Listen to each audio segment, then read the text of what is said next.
A Igreja de Cristo, graça e paz. Espero que todos vocês estejam bem.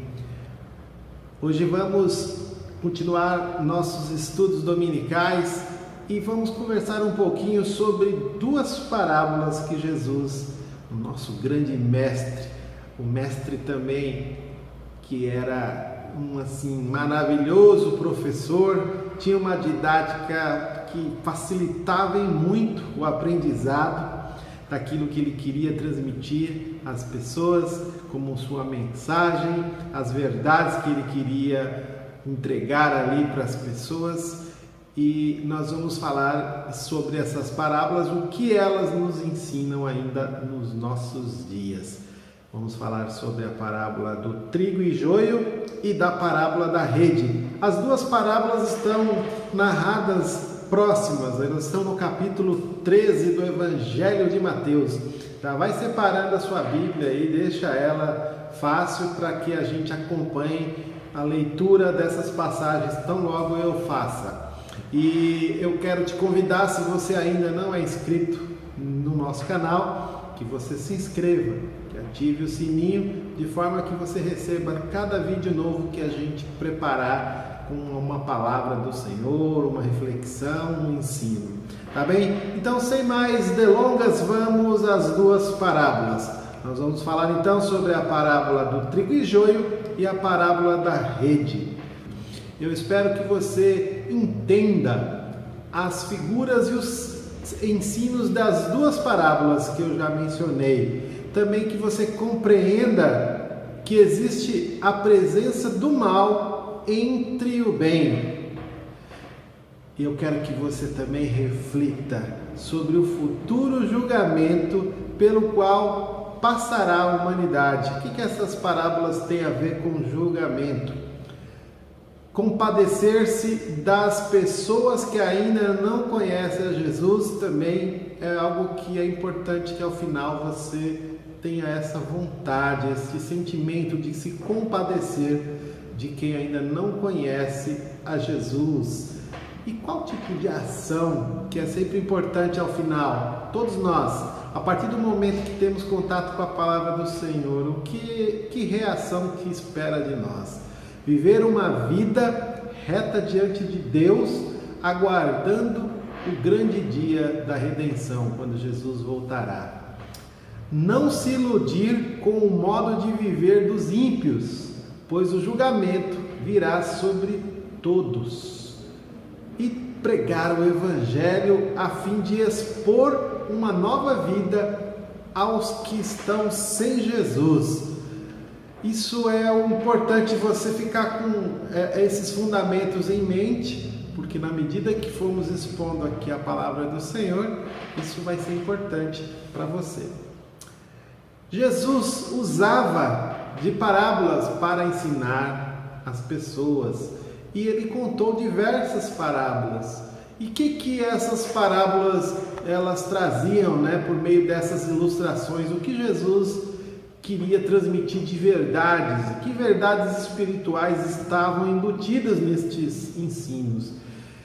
Se você pegar aqui, principalmente essas duas parábolas que nós já vamos falar daqui a pouco, você vai ver que ela está dentro de um contexto, de uma realidade bem diferente da nossa que vivemos aqui numa região metropolitana. Mas não é difícil de compreender. Nós vamos ajudar você a compreender, mesmo fora deste contexto que vivemos. Fazendeiros, semeando a boa semente em suas terras. Imagine, agricultor, alguém que mora na zona rural, plantando, lançando uma semente. Se você fez um dia, não sei, se você já teve essa oportunidade de fazer uma hortinha na sua casa, plantar ali algumas verduras, você lançou a semente. E essas pessoas, nesta parábola, estavam lançando suas sementes na terra, onde eles prepararam ali, tinham uma expectativa de colher o que plantaram. Aí, quando eles saem daquele local, vem alguém e se passam por eles e lançam sementes diferentes no mesmo lugar. E essa semente aqui, nesse caso dessa parábola, é o joio, que é muito parecido com o trigo e que depois que nasce ali, fica difícil de separar uma da outra. Então, esse fazendeiro se depara com a presença do joio no meio do trigo que ele fez ali a plantação. E era comum na experiência desses agricultores, às vezes, ver essa mistura. Então, não é algo fora da realidade dos ouvintes da parábola.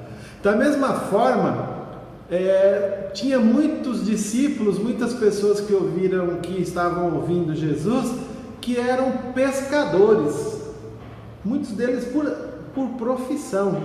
Talvez você que está me ouvindo goste de pescar, você vai entender bem essa parábola, na parábola da pesca, dos peixes aqui que nós vamos falar daqui a pouco.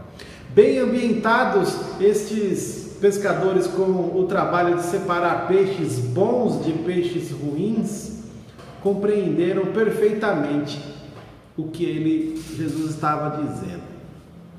Eu não sei aqui ainda entre nós, quantos já tiveram essa oportunidade de morar numa região rural. Eu tive essa experiência na minha adolescência e consigo entender bem essa parábola do trigo e do joio. Se você nunca teve essa experiência, não sabe, não faz a mínima ideia do que é plantar algo, cuidar de algo até ele nascer e crescer, pesquise aí na internet depois e você vai entender um pouquinho mais esta experiência de viver e plantar e colher. E se você já é alguém que gosta de pescar, eu, por exemplo, nunca pesquei, não gosto, não é uma atividade que eu tenho interesse, mas a gente consegue compreender o que está sendo dito nessa parábola. Se você gosta, você vai entender bem. Tá certo? Vamos lá. A parábola do joio, do trigo e do joio. Nós vamos ler esta passagem que está no Evangelho de Mateus, no capítulo 13, dos versos 24 a 30. Eu vou fazer a leitura aqui para que você acompanhe, É importante a gente fazer a leitura para entender o que Jesus está dizendo. Vamos lá. Mateus 13, a partir do verso 24. Tem um título assim na minha versão: a parábola do joio. Jesus lhes contou outra parábola, dizendo: o reino dos céus é como um homem que semeou boa semente em seu campo. Mas enquanto todos dormiam, veio o seu inimigo e semeou o joio no meio do trigo e se foi. Quando o trigo brotou e formou espigas, o joio também apareceu. Os servos do dono do campo dirigiram-se a ele e disseram: o Senhor não semeou boa semente em seu campo? Então, de onde é que veio esse joio? Um inimigo fez isso, respondeu ele. Os servos lhe perguntaram: o Senhor quer que tiremos? Ele respondeu: não, porque ao tirar o joio vocês poderiam arrancar com ele o trigo. Deixem que cresçam juntos até a colheita. Então direi aos encarregados da colheita: juntem primeiro o joio e amarrem-no em feixes para ser queimado. Depois juntem o trigo e guardem-no no meu celeiro. Olha só, que parábola interessante. Vamos ler agora a parábola da rede, que está a partir do versículo 47 deste mesmo capítulo 13 do Evangelho de Mateus. Depois nós vamos para a explicação da parábola do joio, que acaba sendo a mesma explicação para a parábola da rede. A parábola da rede tem aqui na minha versão esse título, a partir do verso 47. O reino dos céus é ainda, você vê que ele é uma continuação, é ainda. Jesus sempre está querendo explicar como é que é esse reino dos céus que ele veio trazer até nós, e ele faz essas comparações. Então ele vai para a segunda parábola. O reino dos céus é ainda como uma rede que é lançada ao mar e apanha toda sorte de peixes. Quando está cheia, os pescadores a puxam para a praia. Então assentam-se junto aos peixes bons em cestos, mas jogam fora os peixes ruins. Assim acontecerá no fim desta era. Os anjos virão, separarão os perversos dos justos e lançarão aqueles, os perversos, na fornalha ardente, onde haverá choro e ranger de dentes. Daqui a pouco eu vou ler a explicação da parábola do trigo e do joio, que nós vamos ver a partir do versículo 36 desse mesmo capítulo 13 do Evangelho de Mateus. É importante algumas informações gerais sobre o joio e o trigo, porque talvez você nunca viu, nem tenha ideia do que seja trigo e joio, né? Mas aqui tem uma imagem que você vai ver tanto o trigo como o joio, ainda que sejam diferentes, são muito parecidos, né? Esses dois elementos da parábola. E nós vamos ver que o joio, e aí a ênfase da parábola, ele é uma erva daninha, não tem utilidade alguma. O trigo, ele já serve para fazer diversas coisas, diversos alimentos. E nós vamos ver que, como uma erva daninha, ela é sujeita a ser contaminada com fungos, por fungos. E esses fungos, uma vez estando ali no joio, eles contaminam o trigo e são tóxicos. Eita, a palavra aqui enroscou agora, hein? Tóxicos à saúde humana. Ou seja, o fungo vem no joio e passa para o trigo, que fica estragado. E se não for percebido, ele pode ser integrado a algum alimento adiante e fazer mal à saúde humana. Então é importante que não tenha esse joio junto com o trigo, mas ele era comum nascer, né?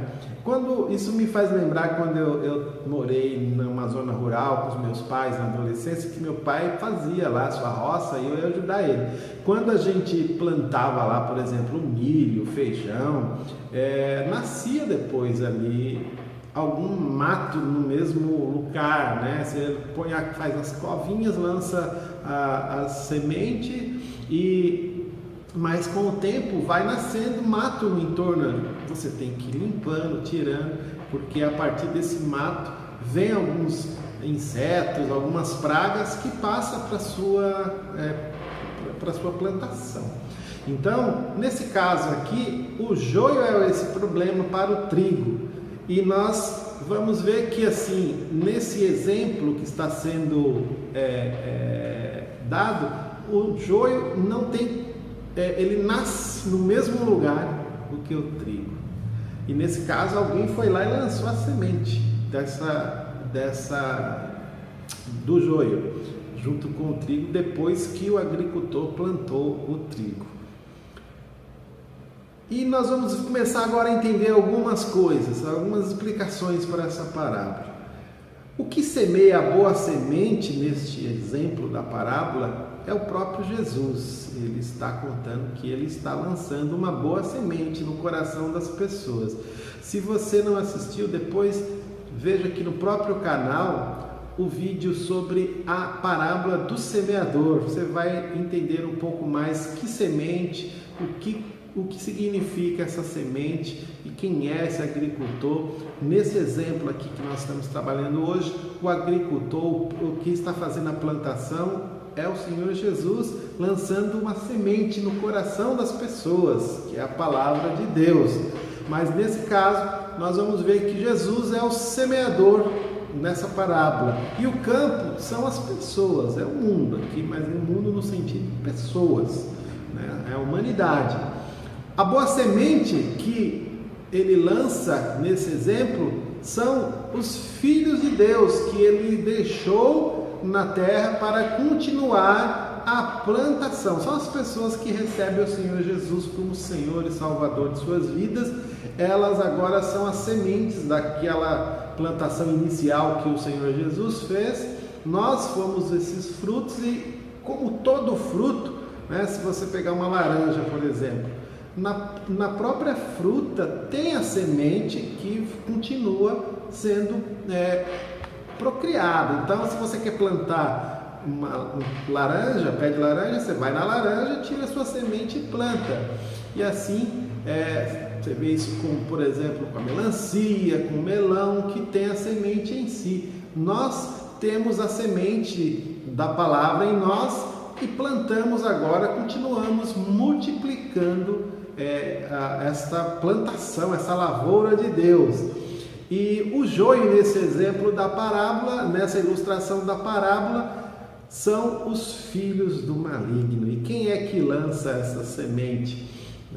É o próprio Satanás, diabo. Ele é o inimigo do reino de Deus, que planta, que lança entre o povo de Deus pessoas, ele coloca entre essas pessoas com o objetivo de criar situações que nós vamos ver mais adiante na explicação da parábola. Mas, assim, de uma forma resumida, não tem como sabermos quem são aqueles que são os fiéis filhos de Deus e aqueles que estão entre os filhos de Deus, que se passam muitas vezes, não talvez uma pessoa que entre com esse objetivo, apesar que isso existe, satanistas, pessoas que às vezes infiltram no meio do povo de Deus com o propósito de fazer aquilo não ir para frente.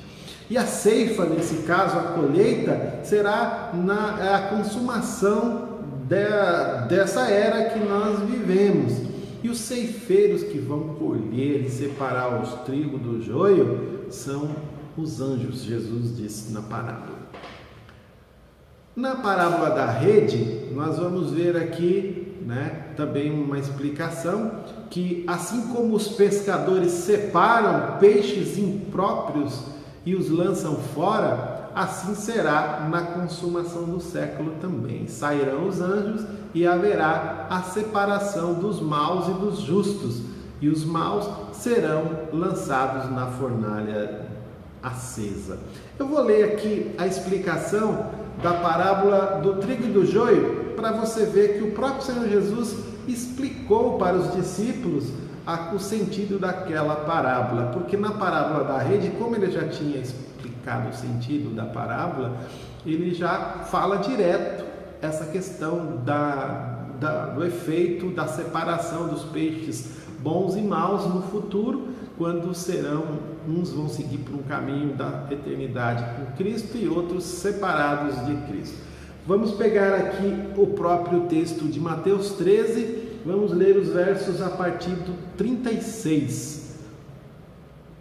Deixa eu localizar aqui para a gente ler a explicação que o Senhor Jesus deu para a parábola do trigo e do joio. 36. Explicação da parábola do joio. Então, ele deixou a multidão e foi para casa, Jesus. Seus discípulos aproximaram-se dele e pediram: explica-nos a parábola do joio no campo. Até ali, eles não tinham entendido o que Jesus estava falando com aquela parábola.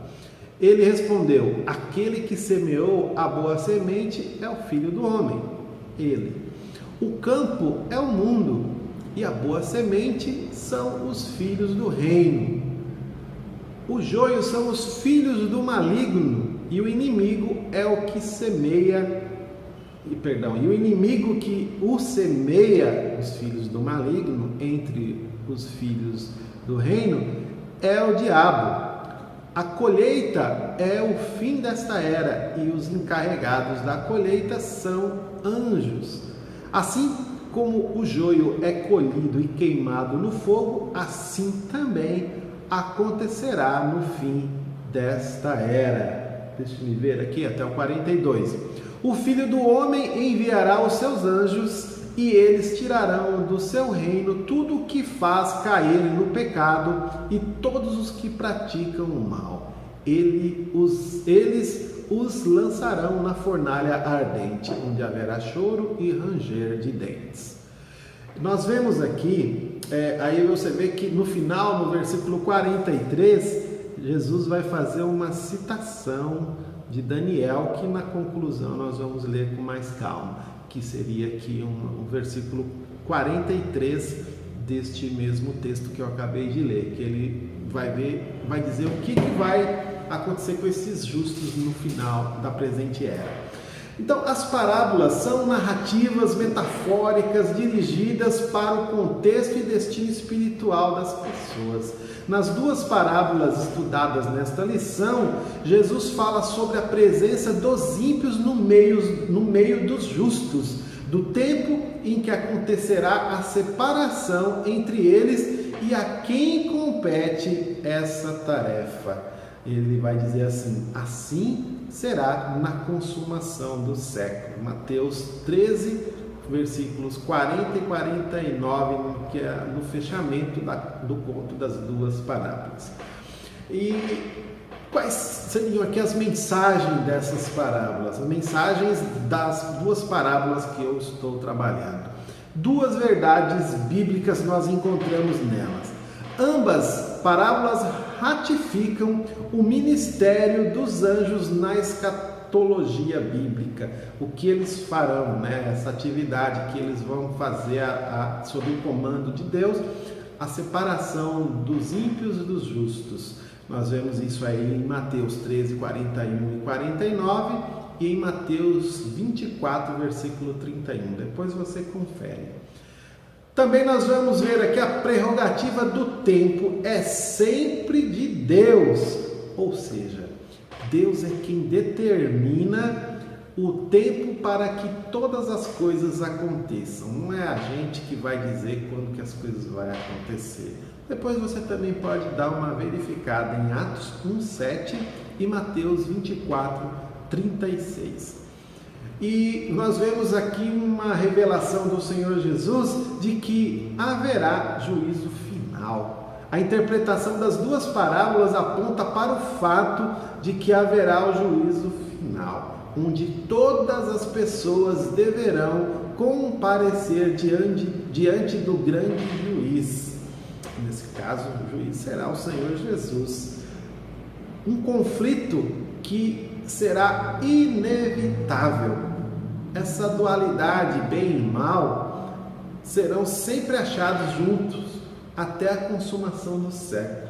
Sempre vamos ver como se houvesse uma batalha entre Deus e o diabo. Na verdade, não existe essa batalha, porque Deus, a própria palavra, a gente quando estuda e vê, principalmente em Apocalipse, a vitória já está certa. Não existe uma batalha, não existe equilíbrios de força. Existe uma permissão de Deus para que tudo esteja como nós vemos, mas o Senhor já tem o total domínio de tudo que está acontecendo. É como se fosse uma espécie de determinismo, no aspecto de que lá no final nós já sabemos que Deus vai vencer, já está determinada a vitória de Deus sobre o mal, da vitória de Jesus sobre Satanás. Nesse aspecto que eu quero dizer determinismo, não no aspecto mais geral, de que nós já sabemos pela palavra de Deus que no final dessa era Deus é o que vai prevalecer. A vitória já é garantida para todos aqueles que andam com o Senhor, porque no final Satanás será derrotado e humilhado. Então, nós vemos aqui que este conflito, nós vamos ver em várias passagens bíblicas, como se tivesse um bem lutando contra o mal, ou um mal querendo destruir o bem. E o diabo, inimigo de nossa alma, sempre vai semear contendas, sempre vai semear pessoas, o joio em nosso meio, e saindo no final os anjos do Senhor encontrarão essas pessoas e separará os maus dos justos, tirará deste meio de uma vez por todas, mas isso no final dos tempos. Até lá, como que a gente deve conviver com isso?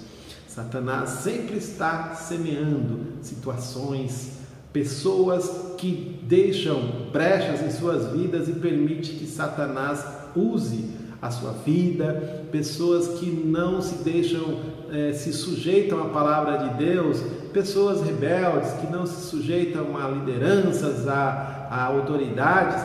Essas pessoas vão abrindo possibilidades de serem instrumentos nas mãos de Satanás, e isso traz tanta tristeza, confusão, tragédias no meio da nossa vida. Para hoje, que tipo de lição nós podemos extrair dessas parábolas? Redes lançadas ao mar trazem todos os tipos de peixes. Não é possível o pescador saber o que vai pegar. Assim, também não cabe aos filhos de Deus selecionar aqueles aos quais vai anunciar as boas novas. Nós não podemos escolher com quem nós vamos amar. Esse eu vou amar, aquele não. Esse eu vou pregar, aquele eu não vou falar de Deus. Então, nós não podemos excluir ninguém. Essa tarefa não é nossa. Nossa tarefa é de levar a mensagem da salvação, das boas novas e de amor e amar a todas as pessoas, independentemente do que nosso juízo de valor encontre em alguém e falar, esse não, jamais. Devemos amar. Jesus fez isso por todos nós, então ele já nos deu o ensino na prática. E qual que seria então uma aplicação prática para nós deste ensino que nós vemos nestas parábolas? Nós temos que ter paciência e perseverança até o grande dia, quando o Senhor vai fazer essa separação definitiva. E temos prudência e vigilância, porque também não significa que vamos achar que todo mundo é bom, todo mundo é do bem. Isso tanto na sociedade, na vida, no trabalho, como no meio, no reino de Deus, entre os irmãos. Então nós temos que ficar alertas, porque entre nós pode ser que haja o joio, e certamente há, porque Satanás é no meio dos servos do Senhor que ele tem que encontrar o seu melhor campo de atuação, porque os que já estão com ele na perdição, ele tá mais tranquilo, digamos assim, esse aqui já é meu. Agora, aqueles que estão querendo caminhar com Deus, esse ele quer destruir, ele quer afastar, tirar dos caminhos do Senhor. E nós precisamos ter prudência e vigilância para não cair nas armadilhas, nas astúcias de Satanás. E mãos à obras. O que é mãos à obra? Falar do amor de Deus, levar a mensagem da salvação, falar que Jesus ama o pecador, que nos ama. Eu sou pecador, Jesus me ama. Jesus te ama como pecador, como pecadora. Você é alvo do amor de Deus e não deixe para amanhã. Corra para os braços de Deus, porque Deus quer ter uma relação de pai, de família com você, quer te resgatar. E as parábolas do joio e da rede destacam a realidade do juízo final e dos dois únicos caminhos de toda a humanidade. Naquele dia, o Senhor agirá pela força do seu poder e destruirá tudo que causa escândalo, e toda iniquidade será lançada na fornalha ardente. Será então que se cumprirão as Escrituras. E aí, nesse versículo que eu tinha dito lá no final da parábola, da explicação da parábola, no versículo 43, é uma citação de Daniel 12, verso 3, que diz: aqueles que são sábios reluzirão como o fulgor do céu, e aqueles que conduzem muitos à justiça serão como estrelas para todo o sempre. Olha o que diz o versículo 43 na explicação da parábola do joio. Então os justos brilharão como o sol no reino de seu Pai. Aquele que tem ouvidos, ouça. Eu espero que você tenha sido edificado com esta mensagem. Nós não vamos entrar em detalhes aqui de final dos tempos, de juízo final, porque isso já é outro tema, outro estudo, mas por hoje o importante é que você saiba que Jesus, Ele lançou em nós a boa semente, e ela está em nós, e nós estamos lançando. Receba o Senhor Jesus como Senhor da sua vida e viva para Ele, para que você seja encontrado entre os justos no final dos tempos e passe a eternidade com Ele. Fique na paz, até o próximo encontro.